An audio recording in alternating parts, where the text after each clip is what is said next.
अग्निपथ की आग, इसके पीछे किसका दिमाग? अभी जो हिंसा हो रही है इसका जवाब क्या आप देंगे? क्या झूठ बोलते हैं खड़े होकर चैनल पे? अरे भाई बात कर, क्यों झूठ बोलते हैं? वो कैसे विश्वास करें आप पे? वो कैसे विश्वास करें? आप बताइए ना। आपको इतना रुपया मिलेगा, आपको उतना रुपया मिलेगा। देश के लिए काफी सारे फायदे हैं। तो इसका क्या गारंटी है कि उसके तुरंत बाद किए जाएंगे अपॉइंट? आप मुद्दे पे आइए, इसमें बताइए कि रेगुलर भर्ती क्यों बंद की गई है। क्या ये शहीद नहीं होंगे? क्या ये दुश्मनों को मारेंगे नहीं? ये किस तरीके से सैनिकों से कम होगा? कैसे इनका शौर्य कम हो गया? कर्नल जवाब दे दीजिए इस बात का। अग्निपथ की आग, इसके पीछे किसका दिमाग? आखिर अग्निपथ को लेकर भ्रम और सच क्या है? सरकार का तो दावा है कि अग्निपथ योजना बहुत अच्छी है। इस योजना में न सिर्फ ज्यादा से ज्यादा नौजवानों को मौका मिलेगा, बल्कि देश के लिए एक सशक्त नौजवान बनकर के तैयार होगा, एक बेहतर नागरिक भी तैयार होगा। 4 साल में ट्रेन नौजवान जब बाहर आएंगे तो उनके लिए सुनहरे मौके हैं। राज्यों में पुलिस और केंद्रीय अर्धसैनिक बलों में मौके ही मौके होंगे। पैसे के साथ नए रास्ते भी मिलेंगे। लेकिन जब अग्निवीरों के लिए अग्निपथ योजना का ऐलान हुआ तो कुछ नौजवान तोड़फोड़ करने लगे, ट्रेनें जला दी गईं। ऐसे में जरूरी यह हो जाता है कि सच और भ्रम के बीच की जो लकीर है उसको साफ किया जाए। नमस्कार, मैं हूं आपके साथ आस्था कौशिक। आज इन्हीं सवालों के जवाब खोजेंगे कि अग्निवीर बनने से पहले नौजवान उपद्रव क्यों करने लगे, अपने ही देश के नागरिकों को ट्रेनों बसों में क्यों घेरने लगे, आखिर उनके मन में कौन सा भ्रम घर कर गया है, उनके दिलो दिमाग में आगजनी करने की बात आखिर किसने डाली। इसी मुद्दे पर चर्चा करने के लिए इस वक्त स्टूडियो में हमारे साथ हैं retired group captain U K Devnath ji, जो कि अग्निपथ योजना की बारीकियों से हमें रूबरू करवाएंगे। और उसके साथ चर्चा में रिटायर्ड कर्नल यूएस राठौर भी हैं, जो नई स्कीम पर अपनी बात रखेंगे। समाजवादी पार्टी के प्रवक्ता राजकुमार भाटी जी हमारे बीच में हैं। इसके अलावा कांग्रेस पार्टी से सैफ अली खान हैं और बीजेपी की ओर से पक्ष रखने के लिए हमारे साथ है भाजपा प्रवक्ता आलोक अवस्थी। तो डिबेट को हम शुरू करें उससे पहले एक रिपोर्ट में अग्निपथ को समझते हैं और विरोध करने वालों के प्रदर्शन के तरीकों को भी देख लेते हैं।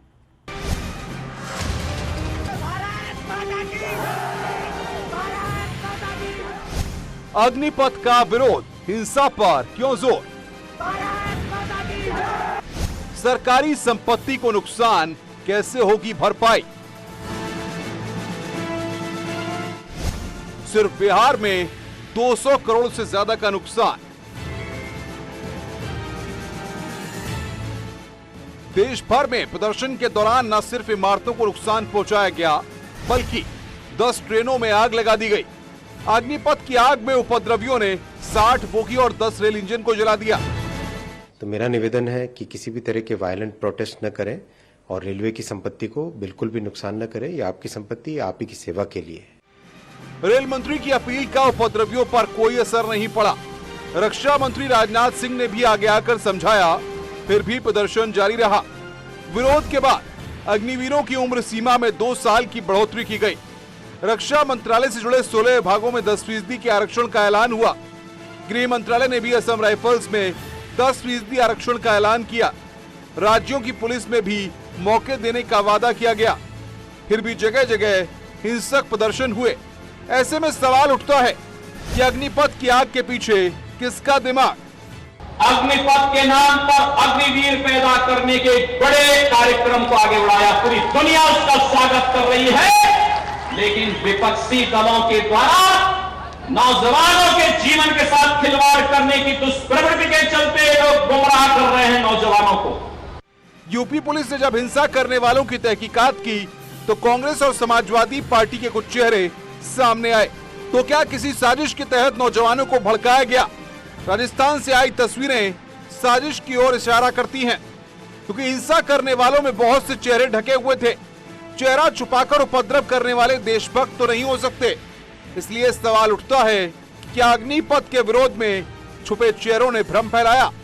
आखिर अग्निपथ योजना का भ्रम और सच क्या है? उकसारा कौन था? 2 किस्म के लोग थे। एक इनमिकल एलिमेंट्स, दूसरे कोचिंग इंस्टीट्यूशन जो चला रहे थे। उन्होंने बच्चों से पैसे ले लिए हैं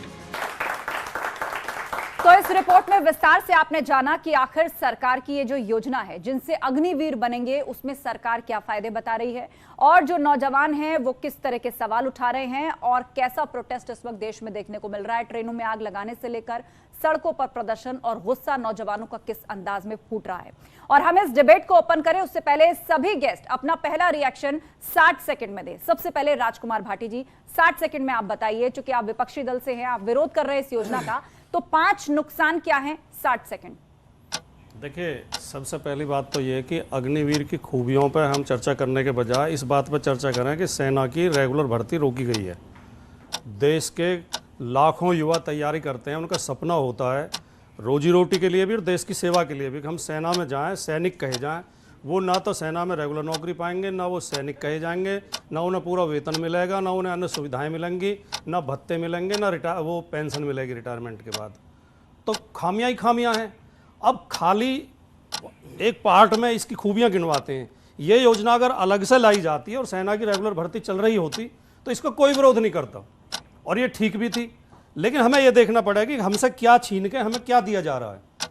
हमसे 40,000 50,000 रुपये महीना की नौकरी छीन के और अन्य भत्ते छीन कर कितनी सुविधाएं मिलती हैं सैनिकों को। हमारे कर्नल साहब हैं, इनसे पूछो इन्हें कितनी पेंशन मिल रही होगी। 40,000 50,000 60,000 रुपये पेंशन मिलती है, कुछ सुविधाएं नहीं मिलेंगी। ठेके पे सैनिक रखे जा रहे हैं। इस देश के भविष्य क्या होगा? 60 सेकंड पूरे हुए। विस्तार से हम चर्चा में जाएंगे, लेकिन उससे पहले सैफ अली खान जी 60 सेकंड में आप बताइए, आप भी इसका विरोध कर रहे हैं, तो आपके हिसाब से 5 नुकसान क्या है? देखिए, सबसे पहले ये वैसी ही एक योजना है या वैसी ही स्कीम है जैसी सरकार चाहे वो डिमोनेटाइजेशन में लेके आई या किसानों के लिए लेके आई। कोई रैंक नहीं, कोई डेजिग्नेशन नहीं, कोई कैंटीन फैसिलिटी नहीं, कोई मेडिकल फैसिलिटी नहीं, कोई पेंशन नहीं, कोई ग्रेजुएटी नहीं। 4 साल बाद, यानी मैं आज ये बोलता हूं, खुद जो हैं, जो पार्लियामेंट में इस वक्त ये लेके आए हैं, क्या 4 साल में वो रिटायर होना एक्सेप्ट करेंगे? तो आज जो है हम उस अग्निपथ के ऊपर बात कर रहे हैं जिसमें हमें देश में जो है लगातार हमने ये देखा है कि गवर्नमेंट की प्रॉपर्टीज पे आग लगाया जा रहा है। जो नुकसान हो रहे हैं जानी माली जो है वो उसके पीछे की जो ये बनाई हुई अनऑर्गेनाइज स्कीम है वो आज जो है देश को जो है जलाए दे रही है, जिसकी जो है मैं और मेरी पार्टी इंडियन नेशनल कांग्रेस की है बहुत निंदा करती है। ठीक है, कर्नल राठौर, आप ये बताइए कि जो हिंसा है, आगजनी है, वो बिहार से शुरू हुई है, इसका क्या कारण है? देखिए, अग्निपथ स्कीम के साथ जो हिंसा हो रही है, अगर उसमें से मोटिवेशन पॉलिटिक्स निकाल दी जाए, फिर भी ये एक तरफ इशारा करती है कि ये युवाओं की आकांक्षाओं के अनुरूप नहीं आई, इसलिए युवा इस पे विरोध कर रहे हैं। भाटी जी से मैं सहमत हूँ। भारत देश और हमारा समाज एक तरीके से भाग्यशाली है कि यहाँ युवा साहस अपनी जान का खतरा समझने के बाद भी भारतीय सेनाओं में जाना चाहते हैं। मैं फरीदाबाद से आता हूँ, सैकड़ों युवा 2-2 साल क्लास ड्रॉप करके फौज की तैयारी करते हैं। ये चीज़ दुनिया में अन्यत्र आपको देखने को नहीं मिलेगी।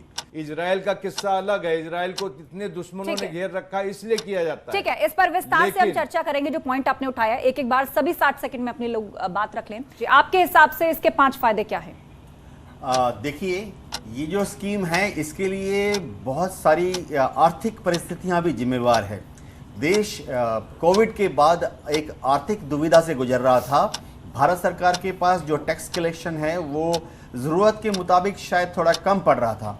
मैं क्योंकि यहाँ पर वीर और वीरांगनाएं बैठी हैं, सबको बता दूं कि हमारे देश का डिफेंस बजट जो है वो 5 लाख करोड़ से ज़्यादा हो गया है। हमारे जैसे देश के लिए जहाँ की इतनी गरीबी छाई हुई है, इतना ज़्यादा पैसा भारत सरकार के लिए डिफेंस में खर्च करना बहुत ही दुविधा और मुश्किल की बात है। इस 5 लाख करोड़ में से मैं दर्शकों को बता दूं, तकरीबन 2 लाख करोड़ रुपए पे एंड पेंशन पर खर्चा हो रहे हैं। यानी उसके बाद फौज को चलाने के लिए नए टैंक, तोप, हवाई जहाज, मिसाइल, रॉकेट खरीदने के लिए बहुत कम पैसे बचते थे। तो इसीलिए भारत सरकार कोशिश कर रही है कि किसी तरह से जो ठीक है रेवेन्यू कैप्टन एक्सपेंडिचर है देवनाथ उस पर जी, कंट्रोल आपके किया 60 जाए। सेकंड पूरे हो गए। विस्तार से हम चर्चा को आगे बढ़ाएंगे, उससे पहले आलोक अवस्थी जी, भाजपा प्रवक्ता, हमें यह बताएंगे 60 सेकंड में कि आखिर इस योजना का विरोध क्यों होने लगा? क्या आप इसको समझा नहीं पा रहे? देखिए, अगर आप विरोध से मेरा वक्तव्य शुरू कराना चाहती हैं तो विरोध इसलिए हो रहा है कि अभी जिनको समझना चाहिए वो समझना नहीं चाहते, और अभी अग्निपथ तो कई हमारे जो डिफेंस के जो हमारे तमाम एक्सपर्ट्स हैं उन्होंने भी नहीं समझा कि सरकार ने क्या लाए हैं और क्या किया है। जो लोग नरेंद्र मोदी जी से नहीं लड़ाई में जीत पा रहे हैं, जो लोग लगातार मुंह की खा रहे हैं क्योंकि वो गरीब का बेटा गरीबों के लिए लगातार काम कर रहा है। आप लगातार देखिए, कोई भी सरकार के निर्णय होते हैं, चाहे आरक्षण पर रहा हो, चाहे सीएए का आंदोलन रहा हो, किसान आंदोलन रहा हो, आज अग्निपथ का आंदोलन खड़ा हो, जो पार्टियां लड़ नहीं पा रही वो इनके पीछे खड़ी होती हैं, जाकर के इनको उकसाती हैं, बच्चों को गुमराह करती हैं और हमारे बच्चों का भविष्य खराब करती हैं। ठीक है, यह कारण है इस समय जो देश में जो है, इस समय जो है ये चीजें बिगड़ी है। ठीक है, 60 सेकंड पूरे और अब हम डिबेट को ओपन करते हैं, इस पर चर्चा की शुरुआत करते हैं। सबसे पहले राजकुमार भाटी जी, आज जो हम तस्वीरें देख रहे हैं नौजवानों की, ट्रेनें जलाई जा रही हैं, सड़क पर आगजनी प्रदर्शन हो रहा है, कुछ तस्वीरें ऐसे सामने आई मुंह पर नकाब बांधकर, हाथों में रॉड और डंडे लेकर ये कुछ लोग घूम रहे हैं, तो आपको लग रहा है कि कहीं एक बार फिर से नौजवानों का जो गुस्सा है वो किसी के लिए, असामाजिक तत्वों के लिए मंच ना बन जाए? क्या ये नौजवान हो सकते हैं? इस पर सियासत भी हो रही है। देखिए, लोकतंत्र में अपनी अभिव्यक्ति दर्ज कराने का, विरोध दर्ज कराने का सबको अधिकार है, लेकिन मैं इसका समर्थन नहीं कर सकता, ना मेरी पार्टी करेगी कि हिंसा की जाए, आगजनी की जाए, तोड़फोड़ की जाए। और मैं नौजवानों से भी अपील करना चाहूँगा कि वो गांधीवादी तरीके से, अहिंसक तरीके से अपनी बात रखें, तोड़फोड़ ना करें। लेकिन जो आलोक अवस्थी जी ने कहा, ये इस देश की प्रज्ञा की, इस देश की बुद्धि की, विवेक का अपमान है, इस नौजवानों का अपमान है।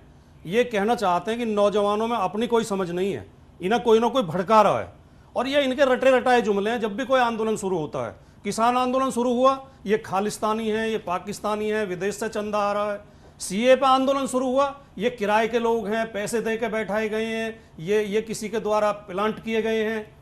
आप नागरिकों की भावनाओं को समझना क्यों नहीं चाहते? लोकतंत्र लोकलाज से चलता है, लोकतंत्र जिद से और धौंस से नहीं चलता, मुठमर्दी से नहीं चलता। लोकतंत्र में हर नागरिक की अभिव्यक्ति का सम्मान किया जाना चाहिए। ठीक है, आपकी सबके इसी बात विरोध का को जवाब मैं आलोक 10 सेकंड और चाहूंगा। ये मैंने इसकी 10 कमियां बताई, 10 कमियां मैं और गिनवा सकता हूं। आप उन कमियों को तो सुधारेंगे नहीं। ऐसा क्या हो गया मोदी जी के आने के बाद कि आप किसान बिल लेके आते हैं, वो किसानों की समझ में नहीं आता, आप नोटबंदी करते हैं, वो अर्थशास्त्रियों की समझ में नहीं आती, आप नौजवानों के लिए, सेना के लिए योजना लेके आते हैं, वो सैनिकों की समझ में नहीं आ रही। आप ही बुद्धिजीवी हैं केवल देश में, आप ही बुद्धिमान है और किसी में बुद्धि नहीं है। ठीक है, आलोक अवस्थी जी, क्या आंदोलन के हिसाब से जब अपना विरोध दर्ज कराने की कोशिश की जाती है तो विपक्ष का आरोप लगता है कि उसको बदनाम करने की कोशिश की जा रही है, तो अब क्या नौजवानों के केस में भी यही हो रहा है? आस्था जी, देश में विपक्ष के पास सरकार की आलोचना करने के अलावा कुछ और मुद्दे नहीं रह गए। सरकार की आलोचना करिए, हमारे नेता की आलोचना करिए, लेकिन कम से कम देश जो चल रहा है, अपने पैरों पे खड़ा हो रहा है इस कठिन समय पे, कोरोना के काल के बाद, उस पर जो है बाधा मत बनी है। क्या कारण है कि आप हमेशा सेना, क्योंकि सेना जवाब नहीं देती, सेना कोई पॉलिटिकल संस्था नहीं है, सेना पे बड़े गंभीर आरोप लगाते आ रहे हैं। आपने देखा होगा इसके पहले जब भी सेना ने गलवान में चाहे दांत खट्टे किए हो चाइना के, वहां के उनके 80 से अधिक सैनिकों को मार के गिराया हो, तमाम सवाल खड़े किए गए। इसी सेना ने हमारे गौरव को बढ़ाया, हमारे पाकिस्तान जैसे हमारे दुश्मन के देश के अंदर घुर के 2-2 सर्जिकल स्ट्राइक करी, एक बार एयर स्ट्राइक करी, सवाल खड़े किए गए, कितने सर लेके आए हो, कितने मकान गिरा के लाए हो। और यही आपने देखा होगा कि सेना को अपमानित करने का, उनके सैन्य जनरल के बारे में भद्दी टिप्पणियां करने का कांग्रेस पार्टी रही हो, चाहे समाजवादी पार्टी रही हो, बराबर इन्होंने जो है टिप्पणियां करी है, सेना का मनोबल गिराने का प्रयास किया। जब ये सत्ता में थे, कांग्रेस पार्टी समाजवादी पार्टी की मिलीजुली सरकार थी, इन्होंने सेना को कमजोर करने का कोई भी मौका नहीं छोड़ा। कमीशन के चक्कर में राफेल की खरीदारी नहीं होने दी, बुलेट प्रूफ जैकेट नहीं खरीदने दी, सेना को मजबूत हमने किया है। नहीं, हमें बात सारी करनी पड़ेगी। आज आपका 1 घंटे का शो है, बातें इन्होंने बहुत करी है, मुझे जवाब उसी से देना पड़ेगा। आपने बता दिया इंडियन आर्मी का शौर्य सब जानते हैं, अग्निपथ पर बात ने जो भी कहा सारी गलत बयानी की है। केंद्र में कभी भी सेना ने शौर्य का प्रदर्शन नहीं किया है। आपको सेना के शौर्य पर शक है। आप जो है, आपकी पार्टी का क्या योगदान रहा है देश के अंदर? ठीक है, मुझे लगता है विषय पर आपके तो राष्ट्रीय पूर्व रक्षा मंत्री रहे, आपको तो शर्म आ लीजिए। भाटी जी, आप सेना के ऊपर कर रहे हैं। विषय पर 10 सेकंड राजकुमार जी आप बोले, देखिए सैफ साहब इंतजार कर रहे हैं, मैं फिर आपके केवल पास 10 सेकंड एक बात बोल दूं। ठीक है सैफ साहब, आपके 10 सेकंड। इन्होंने कहा कि रक्षा मंत्री मुलायम सिंह यादव जी रहे, सेना के लिए सबसे बेहतर निर्णय उस समय लिए गए जब मुलायम सिंह रक्षा मंत्री थे। और सैनिकों के सब पेड़ कितने गिरे, प्लीज चिल्लाएं। आपने कहा पेड़ कितने गिरा के पाकिस्तान के अंदर आए, एयर स्ट्राइक हुई कि नहीं हुई, पेड़ गिरा के चले आए, आपने कहा ना सर्जिकल स्ट्राइक पे आपने सवाल खड़े कर दिए और आप कहते हैं हम रोज रक्षा मंत्री। शहीद सैनिकों के सब कभी घर नहीं आते थे, ये मुलायम सिंह यादव का निर्णय है कि आज सब घर पहुंचते हैं। कभी नहीं आते थे, कारगिल में अटल बिहारी वाजपेयी जी का निर्णय है। शहीद झूठ बोल रहे हैं भाटी जी आप, और हमारे सेना के जो एक्सपर्ट बैठे थे बताएंगे। ये सब पुरानी बातें हैं। आज हम अग्निपथ पर बात कर रहे हैं, अग्निवीरों पर बात कर रहे हैं। ठीक है, मैं विषय पर लेकर आती हूँ। सैफ साहब ये बताइए कि आज जो नौजवान प्रोटेस्ट कर रहे हैं अग्निवीर योजना को लेकर, आपको तर्कसंगत लगता है कि अपने ही देश में, खासतौर पर बिहार की बात करें, आप देखिए ट्रेनें जलाई जा रही हैं, ये नकाबपोश लोग अभी से दिखने लग गए हैं, फिर विपक्ष आरोप लगाएगा। जब इस तरह के आंदोलन की पकी पकाई खिचड़ी को या सामाजिक तत्व देखेंगे तो फिर विपक्षी आरोप लगाएगा कि आंदोलन दबाने की कोशिश कर रही सरकार। लेकिन इसका भी तो ध्यान रखना होगा ना कि इसका फायदा असामाजिक तत्व ना उठाएं। नहीं, देखिए, सबसे पहले मैंने आपको पहले भी बताया इस बात का कि इंडियन नेशनल कांग्रेस किसी भी वॉयलेंस को जो है सपोर्ट नहीं करती है, ना कोई भी दंगाई या किसी भी ऐसे एक्टिविटी में जो है हम बिल्कुल इसकी खिलाफत करते हैं। बात रही अभी भारतीय जनता पार्टी जो ये अपने सामने बातें रख रही थी, कभी उन्होंने जिक्र किया आलोचना करने का, तो मैं बताना चाहता हूं कोई अपने कामों पे नहीं आई थी भारतीय जनता पार्टी वापस अपने 2014 में भी, सिर्फ आलोचना करने पे आई थी कि आपने करप्शन किया, हम जो है अच्छे दिन लेके आएंगे, 15-15 लाख रुपए देंगे, बुलेट ट्रेन, स्मार्ट सिटीज, बहुत सारे ऐसे वादे जो है। खैर बहरहाल नहीं, मैं अभी इन्हीं की बात को आगे बढ़ा रहा हूँ। फिर कहा सेना के ऊपर सवाल उठाते हैं, मैं इनको ये बताना चाहता हूँ, इन्हीं के सांसद नेपाल सिंह जी जो रामपुर से सांसद रहे, उन्होंने सेना के लिए कहा था पैदा ही होते ही सिर्फ जो है शहीद होने के लिए, ये इन्हीं के सांसद ने कहा था। आज वरुण गांधी ये कह रहे हैं कि अग्निवीर जैसी जो योजना बनाई गई है, जब सांसद 5 साल के लिए चुना जाता है या सरकार चुनी जाती है तो 4 साल के लिए सिर्फ इस यूथ को जो है नौकरी क्यों? सवाल ये उठता है कि पिछले 2021 में जो है 53 मिलियन जो है बेरोजगार हमारे देश में थे। ये centre for monitoring Indian economy ने कहा है, क्योंकि श्रम विभाग तो 2016 में जो है इस सरकार ने आते ही इसकी कोशिश ही यही रही थी कि वो बेरोजगारी का सबसे पहले जो आंकड़ा है उसको कैसे छुपाया जाए, तो श्रम विभाग सबसे पहले 2016 में बंद करवाया गया। उसके बाद जो है लगातार हम बेरोजगारी 3.7% से जो हमारी सरकार में रही थी, आज बढ़ते बढ़ते बढ़ते जो है 8%, 20%, 24% जो है लगातार जो है बढ़ती जा रही है। हर भारतीय जनता पार्टी के टेन्यूर में ऐसी अनऑर्गेनाइज्ड स्कीम्स क्यों पैदा होती हैं साहब? डिमोनेटाइजेशन, क्या फायदा हुआ देश को? ब्लैक मनी कोई जो है वापस आ ही नहीं पाई, पूरा पैसा जो है गवर्नमेंट के पास जो है वापस जमा हो चुका, कोई फायदा नहीं हुआ। हाँ, हमने ये जरूर देखा 150 से ज्यादा लोग जो है अपनी जान खो चुके हैं जो युवाओं के अंदर है। तो मुझे लगता है डिफेंस एक्सपर्ट इसको और ज्यादा ट्रांसपेरेंसी से बता पाएंगे। देवनाथ जी, आप बताइए, विपक्ष लगातार सवाल उठा रहा है, इसके नुकसान अलग से गिनवाए जा रहे हैं, इसको ऐसे प्रोजेक्ट किया जा रहा है कि जैसे ये 4 साल की कॉन्ट्रैक्चुअल नौकरी और उसके बाद भविष्य अंधकार में है। क्या ऐसा ही है या इसके फायदे भी हैं? देखिए, मैं आपको स्कीम के फायदे बताता हूं जो कि देश के लिए फायदे हैं। देश के लिए काफ़ी सारे फायदे हैं। एक पॉइंट तो ये है कि देश में जो डिफेंस बजट है वो काबू में आ जाएगा। जो पैसा पेंशन पर, पे पर इतना ज़्यादा खर्च हो रहा है वो थोड़ा कंट्रोल में आ जाएगा और देश के पास इतना पैसा बच जाएगा कि हम भविष्य में जो वेपन सिस्टम्स हैं उनको एक्वायर कर सकें। हम शब्द यूज़ करते हैं कैपिटल प्रोक्योरमेंट, तो हमारा जो कैपिटल प्रोक्योरमेंट का बजट है वो बढ़ जाएगा, जो कि फिलहाल भारत सरकार नहीं कर पा रही है। देश की जनता को ये समझना पड़ेगा कि भारत सरकार भारत के लोगों से ही, हमारी प्रजा से ही टैक्स लेकर डिफेंस चलाती है। डिफेंस का जो ये 5 लाख करोड़ से ज़्यादा का जो खर्चा है ये देश की जनता को ही देना पड़ता है। दूसरी बात देखिए, एक चीज़ है कि फौज में जब हम जाते हैं तो देश सेवा करते हैं। मैं इस जज्बे का आदर करता हूं, सम्मान करता हूं। मैं खुद 34 साल फौज में था। देखिए क्या होता है कि जब आप दुश्मन से मुठभेड़ कर रहे होते हैं उस वक्त आपको शारीरिक और मानसिक अवस्था आपकी A1, A++ होनी चाहिए। तो क्या होता है कि कुछ समय बाद जब किसी की उम्र 25, 30, 35 से ज़्यादा हो जाती है तो आस्ते आस्ते उसका जो शारीरिक क्षमता है वो कम होनी शुरू हो जाती है और जो मानसिक अवस्था है वो भी युद्ध भूमि में शत्रु के सामने टिकने के लिए उतनी 100% एफिशिएंसी पे काम नहीं कर रही होती है। आप याद रखिए कि जब तक एक जवान 30-35 साल का हो जाता है वो नायक बन जाता है, हवलदार बन जाता है, उसके नीचे आप ये कहना चाहते हैं कि सेना में यूथ परसेंटेज बढ़े, उसकी भागीदारी बढ़े, मतलब जो सेना हो वो यंग सेना हो, तो लेकिन क्या उसका ये तरीका सही है? इस पर हम चर्चा करेंगे। डिफेंस एक्सपर्ट राठौड़ जी हमें बताएंगे कि यहाँ ये भी दलील दी जा रही है कि सेना में यूथ परसेंटेज बढ़ानी होगी, और दूसरी बात ये कि 4 साल बाद जब ये नौजवान निकलेंगे तो ये एक बेहतर सिटीजन होंगे, क्योंकि ये आर्मी की ट्रेनिंग से गुजर रहे होंगे, तो एक लाइफ का डिसिप्लिन भी इनके अंदर होगा। मतलब आने वाले समय में हम भारत के नागरिकों में एक ऐसा जज्बा सेना के माध्यम से भर चुके होंगे कि जहां वो कहते हैं ना कि तन समर्पित मन समर्पित, देश के लिए वो भावना होगी।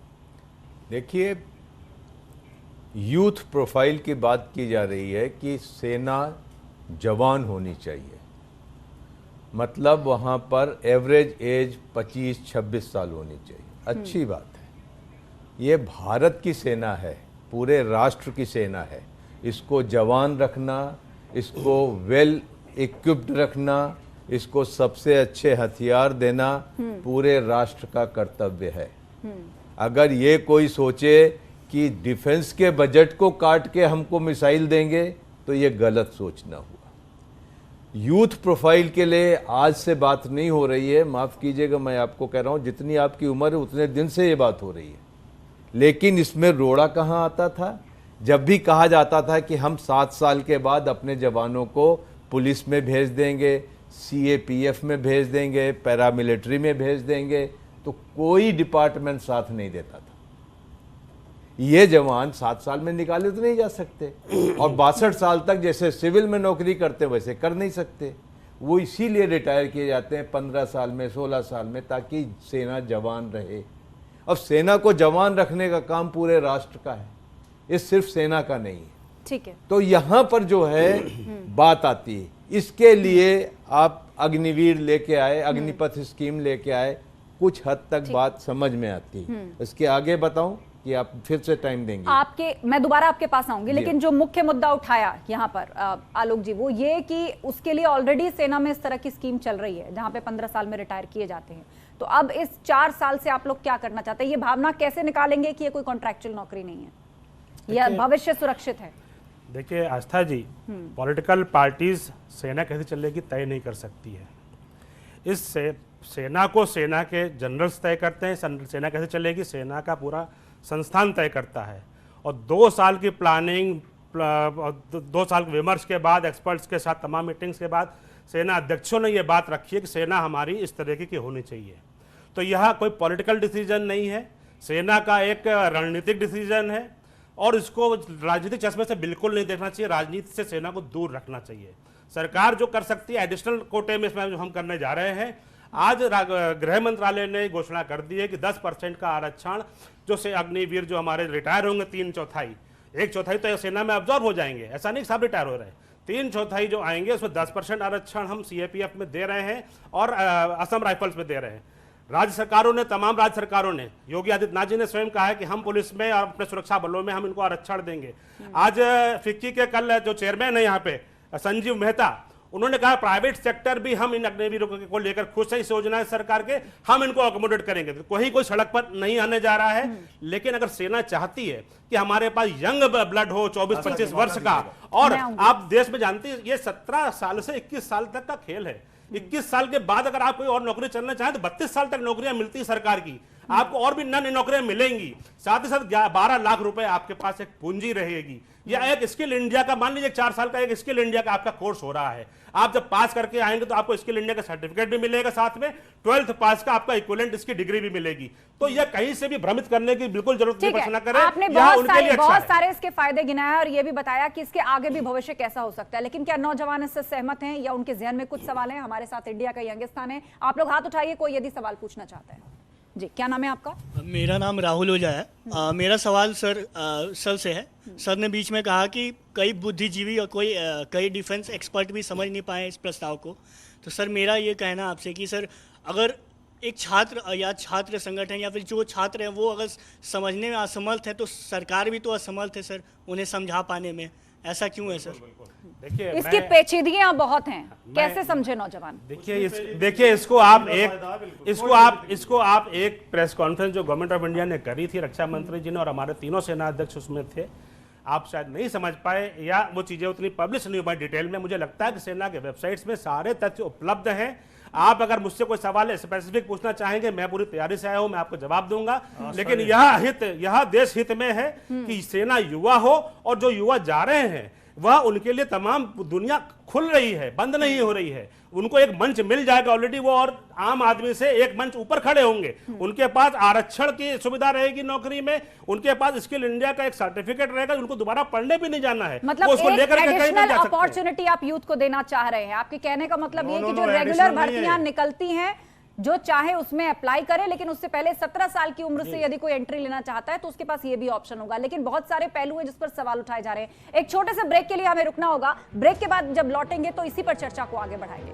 फौरन हाजिर होंगे, कहीं मत जाइएगा। अग्निवीर सिपाही नहीं है। और माफ करिएगा कर्नल अरोड़ा साहब, आप एक्स आर्मी मैन हैं, आपके लिए बहुत सम्मान है, सब लेकिन आप ये बता दीजिए कि अमेरिका के सैनिक की ट्रेनिंग कितने दिन की है, यूके की कितने दिन की है, ऑस्ट्रेलिया की कितने दिन की है?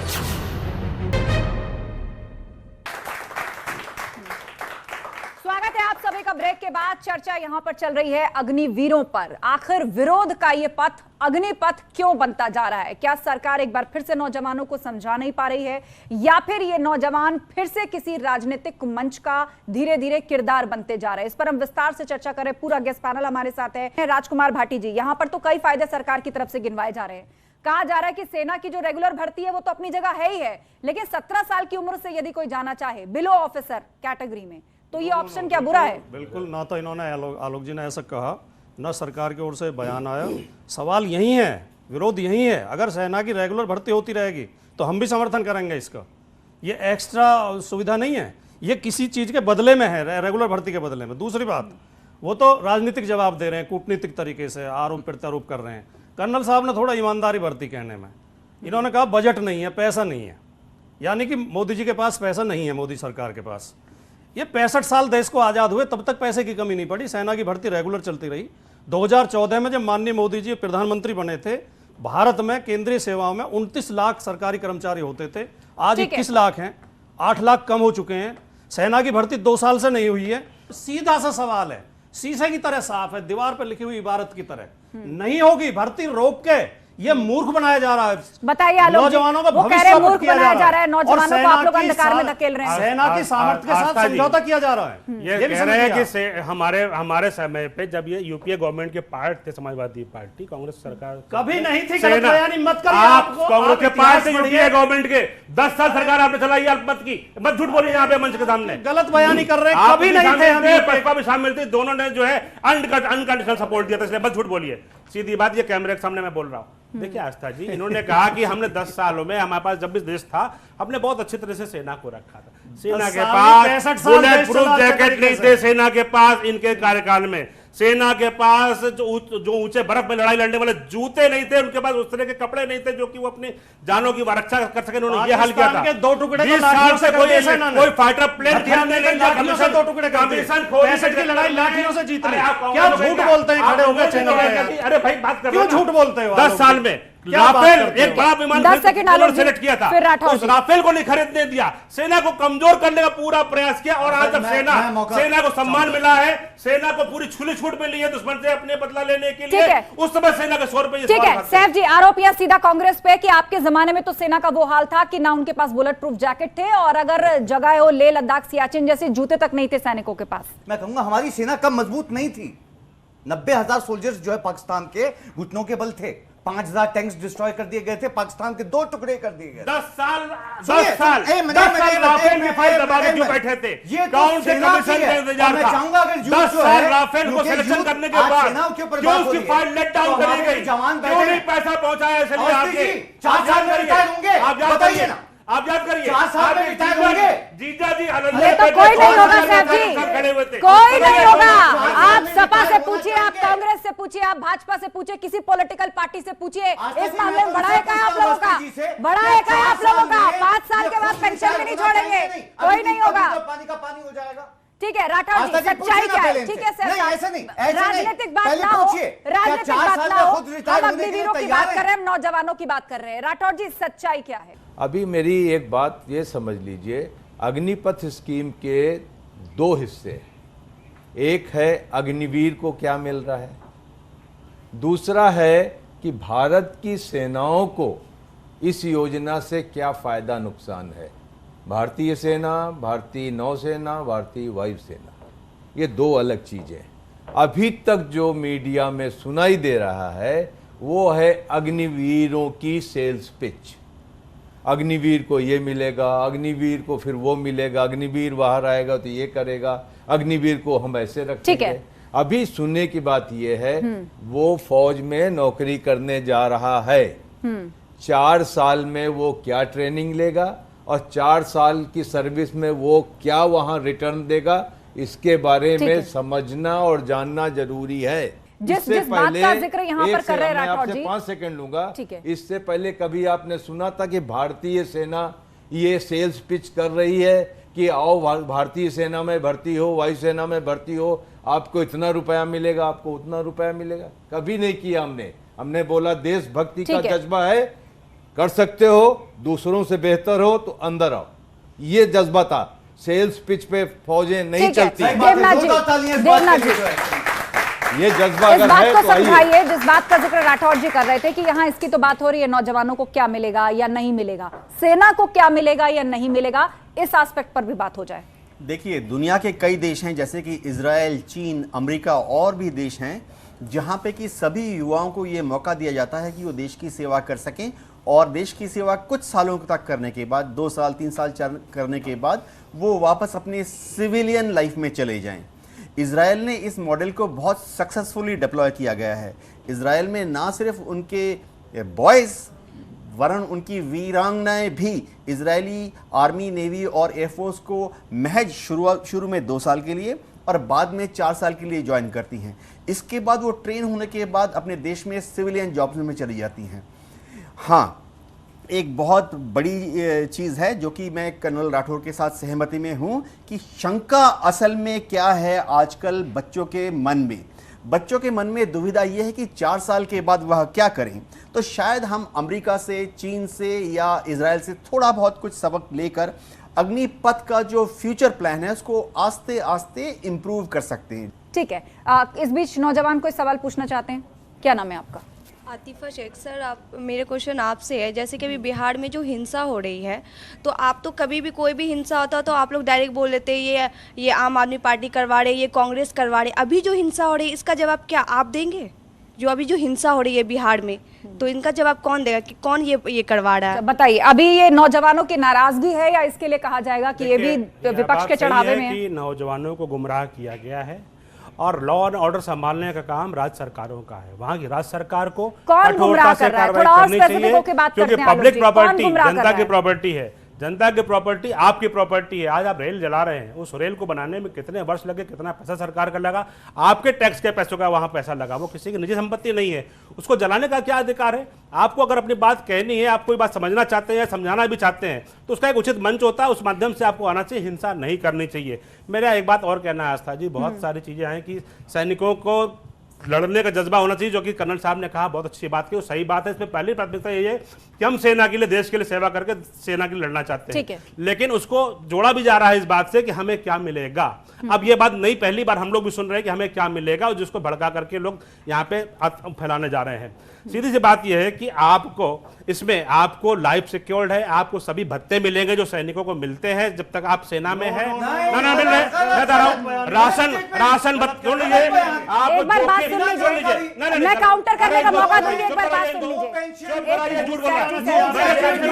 मैं अलग से मौका दूंगी, आप काउंटर करिएगा, एक बार let him make his point, अपना पॉइंट रखने दीजिए, उसके बाद आप काउंटर कीजिएगा। सेवा में रहेंगे, सेवा रहते इनको जोखिम। गलत स्टेटमेंट मुझे लगता है कि ये पढ़े लिखे नवाज जो नहीं, जरा सा कुछ पढ़ ले, बात पूरी कर ले, उसके बाद आप काउंटर करिएगा। मैं आराम से आपको 20 सेकंड देश को गुमराह न करे। आलोक जी, वित्तीय पैकेज में इनको जो है जोखिम और कठिनाई का जो भत्ता मिले वो मिलेगा, राशन इनको मिलेगा जिस समय ये नौकरी पे रहेंगे, पोशाक का भत्ता मिलेगा, यात्रा भत्ते होंगे जो इन पर लागू होते हैं वो इनको मिलेंगे।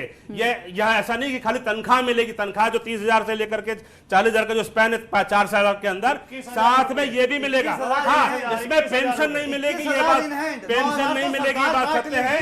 12 लाख रुपए इनको 4 साल के बाद मिलेंगे। जिन स्टेटों को लेकर भारतीय जनता पार्टी जो है इस वक्त ऐलान कर रही है, मध्य प्रदेश का अगर मैं बोलूं, उनके खुद मुख्यमंत्री कह रहे थे, आइए 10% का जो कोटा था जो एक्स सर्विसमैन के लिए था वो आज तक नहीं हुआ, और वहां पे यूथ जो है लगातार पहले से प्रोटेस्ट करता आ रहा है। कोर्ट में है सुनवाई जो है, किसी को नहीं रखा गया। ये वही पार्टी है जिसके नेता ने सुप्रीम कोर्ट में झूठ बोलने के लिए माफी मांगी है। ये वही पार्टी कह रही है। सुनिए, 3000 देनी चाहिए थी नौकरियां, केवल 6 लोग सिलेक्ट हुए इसमें।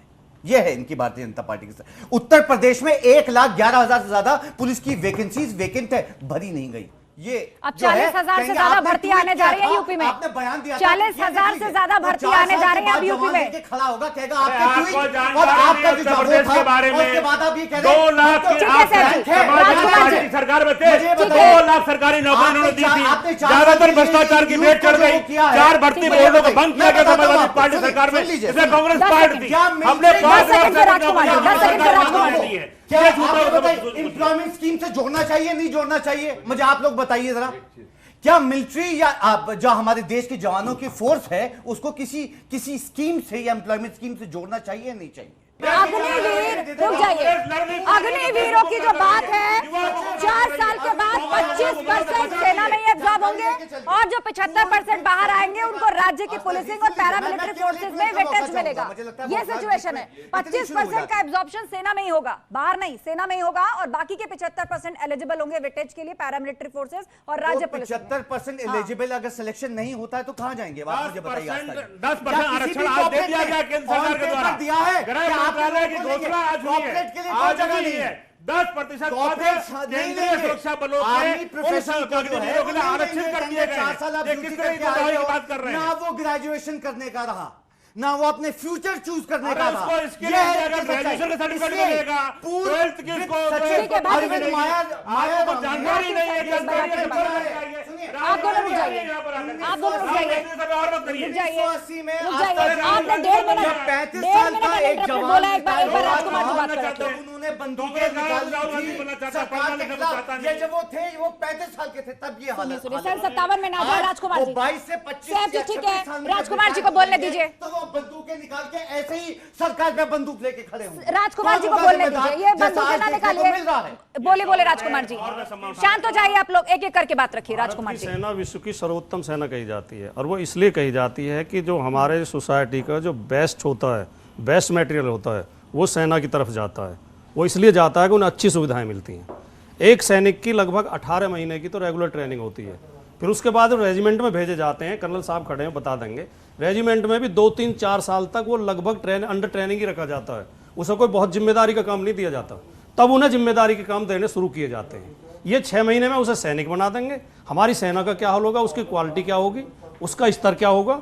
6 महीने में ट्रेनिंग करके, मैं अभी आपके डिबेट से पहले एक चैनल में गया तो वहाँ रिसेप्शन पे एक वो खड़ा था बाउंसर ड्रेस में। मैंने उससे पूछा, बेटा कितनी सैलरी मिलती है? बोला सर 35,000 रुपये मिलते हैं।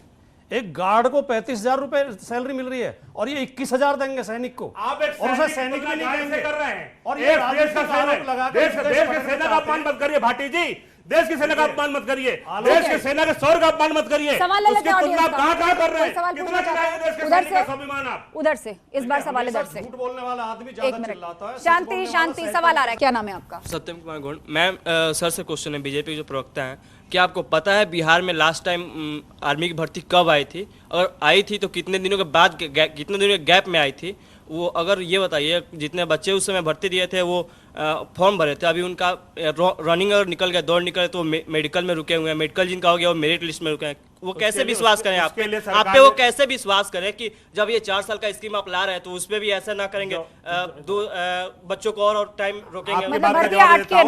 2 साल भर्ती इसलिए रुकी रही, कोरोना काल के अंदर सेना को सुरक्षित करने के लिए भर्तियां बंद की गई थी। उसमें जो है सरकार ने मजबूरी में रोकी थी, अब हम उसकी पूर्ति कर रहे हैं। सरकार ने जो 17 से 21 वर्ष का इसका जो स्पैन रखा था भर्ती होने का, वह उन बच्चों के लिए 2 साल बढ़ाकर 23 वर्ष कर दिया गया है। तो आपको जो 2 वर्ष जो खराब हुए हैं वो सरकार ने इस पहली भर्ती में जो है 17 से 23 साल कर दिया, जबकि 17 से 21 साल में भर्तियां होती थी, 2 साल बढ़ाया है। तो आपकी समस्या जवान है वो ये कह रहा है वर्दी दो या अर्थी दो, तभी कह रहा है वो। ये तो राहुल और गांधी- दिल्ली ये के तो लिए राहुल जो है गांधी पहुंच कह की सकते जा हैं। रही है। राहुल गांधी कुछ भी वो कह सकते यूथ हैं। जिनको जगह नहीं राहुल मिली गांधी पुलिस कुछ भी में, कह सकते हैं, उसके लिए जिनको उसके लिए जगह कोई नहीं दिक्कत मिली, है। क्योंकि मैंने कहा अभी जिसको देश से प्रेम नहीं है, जब डोकलाम में सेना आमने सामने थी हमारी, ऐसे नहीं बोल रहा। तो चाइनीज आपको जो चाइनीज गठबंधन के साथ बैठकर चाउमीन खा रहे थे राहुल गांधी, वो देश के सम्मान की बात कर रहे हैं। अग्निवीरों पर बात करते हैं, सवाल ले लेते हैं। और किसको सवाल पूछना है? आइए आप। यूथ का ठीक है, शांत हो जाइए। अग्निवीरों पर ही बात करते हैं। क्या नाम है आपका? मेरा नाम अविनाश है। मेरा सर से सवाल है कि युवा तो युवा, बहुत से सैनिकों का भी कहना है कि जैसे उनका वेतन कम किया जा रहा है और महंगाई को बढ़ाया जा रहा है, तो सर इस पे आप क्या कहना चाहेंगे? अच्छा, इससे मैं चाहूंगी कि आप जवाब दें, उससे पहले डिफेंस एक्सपर्ट से भी हम राय ले लेते हैं, क्योंकि वो सेना से रिटायर होकर आए हैं। देवनाथ जी, आप समझाइए जरा इन्होंने जो सवाल पूछा है। देखिए, ये दिल में शक नहीं होना चाहिए कि वेतन को कम किया जा रहा है। वेतन जो एक सिपाही का होता है या राइफलमैन का जो होता है वही दिया जाएगा, जैसा कि पहले रेगुलर जवानों को मिलता था। जो न्यूनतम वेतन की सीमा है उसको घटाया नहीं जा रहा, उसको उतना ही वेतन मिलेगा। हाँ, ये चीज़ ज़रूर मैं सब बच्चों को बताना चाहता हूँ और भविष्य के अग्निवीर और वीरांगनाओं को बताना चाहता हूँ। जैसा कि अभी हमारे साथी ने बताया, सब अग्निवीरों को जो एग्जिस्टिंग वेतन, भत्ते, अलाउंस और जो सुविधाएं मिलती हैं वह मिलती रहेंगी जब तक कि वो फौज में रहेंगे, यानी 4 साल तक तो उनको मिलेगी। और इनमें से जो 25% वापस रिटेन कर लिए जाएंगे उनको भविष्य में भी, जब तक कि उनका 15 साल या 19 साल का कॉन्ट्रैक्ट ख़त्म नहीं हो जाता, तब तक उनको सारी सुविधाएं मिलेगी। हाँ, बच्चों को एक मौका ज़रूर मिलेगा कि इस 4 साल के दौरान वो अपने को थोड़ा ज़्यादा पढ़ लिख कर और मानसिक तरीके से और बौद्धिक तरीके से मजबूत बनाएं। मैं बहुत फौजियों को जानता हूं जो कि पढ़ लिख कर इतने ऊपर चले गए कि वो फौज छोड़ना चाहते हैं, क्योंकि उनको बाहर सिविल में बहुत अच्छा जॉब मिल रहा है, लेकिन वो फौज नहीं छोड़ पा रहे क्योंकि उनका इनिशियल कॉन्ट्रैक्ट 15 तो क्या साल का इसीलिए या 19 साल सरकार का ऐसी था। स्कीम लेकर आई है? देवनाथ जी, क्या इसीलिए ऐसी स्कीम लेकर आई है? कर्नल साहब, सैनिक की सैलरी कितनी है अब इस समय सेना में? देखिए, मेरे ख्याल से सब कुछ मिला के उसको करीबन 30,000 के आसपास मिलता नहीं, है। 35 से ऊपर है, 35 और 40 के बीच में है। 30,000 और इसमें 21,000 रुपए मिलेंगे जो पब्लिक डोमेन है। वो तो अपनी पार्टी का बचाव कर रहे हैं। आपकी क्या मजबूरी है जो आप गलत बयान कर रहे हैं? नहीं, वो अलाउंस की भी बात कर रहे हैं। आप तो सच बोल रहे हैं। कम कर दी गई है। 21,000 आपस में वाद विवाद ना करें। राठौड़ जी मैं कोई एक पॉइंट रखना चाहते हैं? क्लैरिफिकेशन यहाँ देना चाहता हूँ, खासकर युवाओं को। अग्निवीर सिपाही नहीं है जी, अग्निवीर सिपाही से नीचे है। ये एक अलग रैंक बनाया गया है। तो अभी जैसे पहले फौज में होता था सिपाही, लांस नायक, नायक, हवलदार, ये सिपाही नहीं है। और इसकी चीज कहाँ दिखाई देती है? अग्निवीर का पे। एक मिनट, अभी मैं बताता हूँ। अग्निवीर को जो तनख्वाह मिलती है वो है 30,000 रुपए। सिपाही की स्टार्टिंग पे है 41,800 रुपए। क्या ये सही है देवनाथ जी? बिल्कुल यही है। कि अग्निवीर इसकी वजह सिपाही से आप ये नीचे देखें, एक अलग अग्निवीर कैटेगरी क्रिएट को की अगर गई है ये युवाओं कोई के लिए। समझता है कि क्या ये 4 सही साल है? तक वो सिपाही है, वो सिपाही नहीं है। देवनाथ जी, तो यही है। देखिए, बाद में इसकी बारीकियां जो हैं सामने आएंगी। ये तो उसकी तनख्वाह बिना हुई, बारीकी इसके समझे बाद क्यों उसको बयान दे रहे हैं डीए आप मिलेगा, चैनल पे? उसको एडिशनल डीए मिलेगा। ठीक है, कोई और सवाल जनता के बीच से? एक सवाल ठीक है, पूछूं कर्नल साहब से। एक लड़की सवाल पूछना चाहती, मैं आपको तो जवाब देने हैं, आप सवाल क्यों पूछ मैं रहे हो? ये आप पूछना सरकार चाहती में हूँ कि 17 से 21 वर्ष तक जॉब मिलेगी, उसके बाद तो ग्रेजुएशन में कहीं भी कॉलेज में एडमिशन नहीं मिलेगा। तो जैसा सर बता रहे कि उसके बाद सर्टिफिकेट पे आपको जॉब मिल जाएगी, लेकिन गवर्नमेंट जॉब में ऐसा होता है कि वैकेंसी निकलती है पर उस पर ये अपॉइंट नहीं किए जाते। तो इसका क्या गारंटी है कि उसके तुरंत बाद किए जाएंगे अपॉइंट? ठीक है, राठौड़ जी। इसके साथ प्लान ये है अग्निवीरों के रीसेटलमेंट का कि वो 4 साल के अंदर या तो 12th क्लास लेके आएंगे, जो उन्होंने मिलिट्री ट्रेनिंग की है उसके क्रेडिट्स मिलेंगे, और साथ में प्लान ये है कि इग्नू से पढ़ाई करा के उनको ग्रेजुएशन दी जाएगी।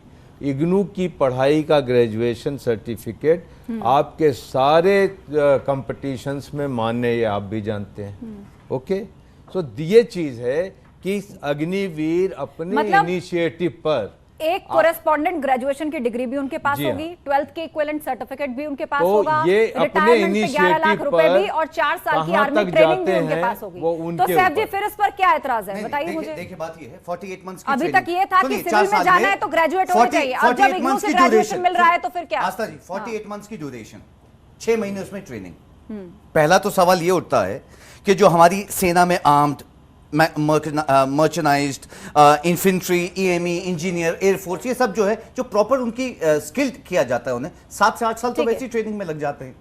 तो 6 महीने में पहली बात तो सबसे पहले जो इसमें प्रावधान दिया 6 महीने की ट्रेनिंग का, 6 महीने में हम उस यूथ को कैसे ट्रेन कर देंगे प्रोफेशनली, जो हाई स्किल जो हमारी सरहदों पे खड़े हुए हैं। क्या आप उनको ये सोचवाना चाहती हैं कि वो सरहद पे खड़े हुए हैं और ये सोच रहे हैं कि अगले साल में रिटायर होने वाला हूं?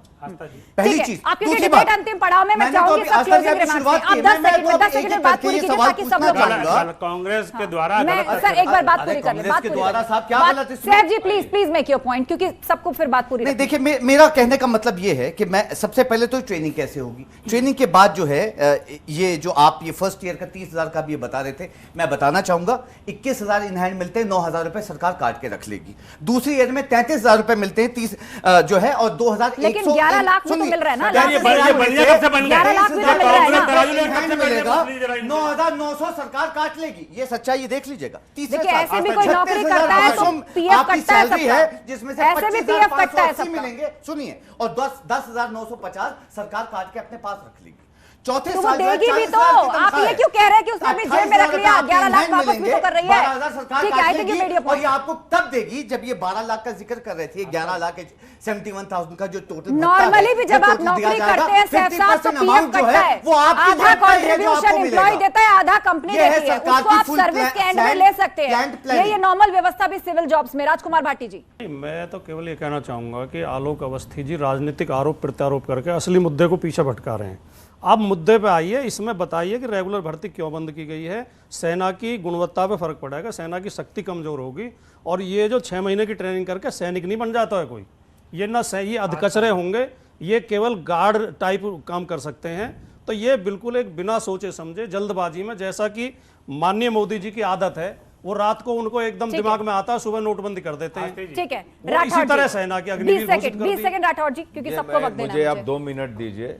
ये बात बताना है कि जो अग्निवीरों का 4 साल का टेन्योर है, इसमें 6 महीने की ट्रेनिंग है। नॉर्मली ट्रेनिंग जो होती है वो 42 हफ्ते की होती है। ओके, अभी इसके बाद जब वो यूनिट में आएगा तो 3.5 साल की सर्विस बची। 3.5 साल की सर्विस में उसका 1 साल तो छुट्टी है, तो 1.5 साल निकल गया, 2.5 साल बचे। 2.5 साल में आप बोल रहे हो कि आप इग्नू से ग्रेजुएशन भी कर लेना, आप ये भी कर लेना, आप वो भी कर लेना, भी ले लेना। ये यहाँ पर जो है, ये मैं बताना चाहता हूँ कि एक ये मैसेज जा रहा है सिविल में कि जो आर्मी, नेवी, एयरफोर्स में ट्रेनिंग्स होती हैं या उनकी स्किल्स हैं, वो इतनी आसान है कि आदमी 4 साल में सीख के बाहर भी आ जाता है। ठीक है, आलोक जी, मैं चाहूंगी आप इस पर गलत प्रकाश डालिए मैसेज है कि यहाँ पर ये यहाँ पर जिस ट्रेनिंग, ठीक है राठौड़ जी, यू मेड योर पॉइंट। यहाँ पर जिस ट्रेनिंग पर सवाल उठाया जा रहा है, क्या ऐसा है कि अभी ये स्पष्ट किया गया कि अग्निवीर जो है वो सैनिकों से भी, मतलब जो सिपाहियों से नीचे का रैंक है, तो आपने उसकी 6 महीने की या साल 1.5 साल की ट्रेनिंग करवाई, लेकिन जब उन 25% का एब्जॉर्प्शन असल कैडर में होगा तो क्या दोबारा ट्रेनिंग उसी लेवल की करवाई जाएगी या फिर इन्हीं को आगे बढ़ाया जाएगा? वो कंटिन्यूटी में जाएगा। आस्था जी, राजनीतिक दल के प्रवक्ता पूछ रहे हैं कि ट्रेनिंग कैसे होगी, क्या होगी। अरे सेना का आपको ज्ञान नहीं है, सेना का जर्नल तय करेगा। सेना का जो अपना उसका एक सिस्टम है, वो जानता है कि हमें क्या लेना है आउटपुट। और माफ करिएगा कर्नल अरोड़ा साहब, आप एक्स आर्मी मैन हैं, आपके लिए बहुत सम्मान है, लेकिन आप ये बता दीजिए कि अमेरिका के सैनिक की ट्रेनिंग कितने दिन की है, यूके की कितने दिन की है, ऑस्ट्रेलिया की कितने दिन की है? 12 से 16 से 32 हफ्ते मैक्सिमम ट्रेनिंग में पूर्ण सैनिक उनका होकर के आता है। ठीक है, हमारे यहाँ सिस्टम अलग चलता है कि हम ज्यादा ट्रेनिंग टाइम देते हैं, लेकिन एक सैनिक की तुलना एक गार्ड से कर देना, उसके शौर्य को भूल जाना। और जो व्यक्ति जो ये आ रहे हैं हमारे अग्निवीर, क्या ये सेना के देश के सामने लड़ेंगे नहीं? क्या ये शहीद नहीं होंगे? क्या ये दुश्मनों को मारेंगे नहीं? ये किस तरीके से सैनिकों से कम होगा? कैसे इनका शौर्य कम हो गया? कर्नल अरोड़ा जवाब दे दीजिए इस बात का। 1 करोड़ रुपया इनको जो है अगर कोई शहादत होती है तो सरकार दे रही है, इसमें साफ साफ उसमें उल्लेख है। तो क्या उसके परिवार को आजीवन पेंशन भी मिलेगी? तो हम आपको ये 1 करोड़ रुपए उसको मिलेगा, उसकी नौकरी के जितने बचे हुए बच्चे और तनख्वाह है वो पूरी उसको सरकार देगी। और वो भी मेडिकल इंश्योरेंस मिलेगा। सुनिए, ये मेडिकल इंश्योरेंस है।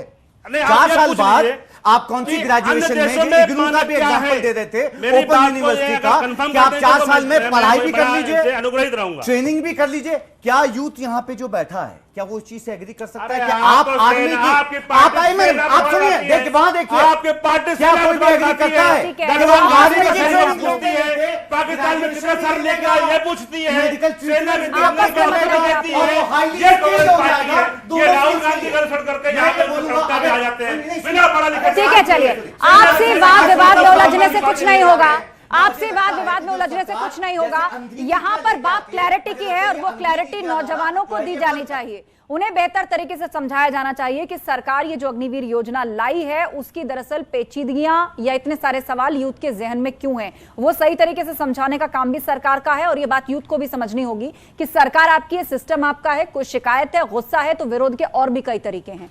किसी के भड़कावे में ना आए, अपना देश ना जलाएं, अपनी प्रॉपर्टी का नुकसान ना करें, क्योंकि ध्यान रखिए यदि कानून को हाथ में लेंगे तो जिस सरकारी नौकरी का सपना आप देख रहे हैं उसी के आड़े वो पेचीदगी आएगी जो कानून आप हाथ में आज लेंगे या कोई मामला यदि आप पर दर्ज हो गया। बहरहाल इस खास कार्यक्रम में इतना ही। सभी मेहमानों का बहुत शुक्रिया, नौजवानों का बहुत शुक्रिया इस चर्चा में शामिल होने के लिए। बने रहिए न्यूज़ 18 यूपी यूके के साथ। खबरों का सिलसिला लगातार जारी है।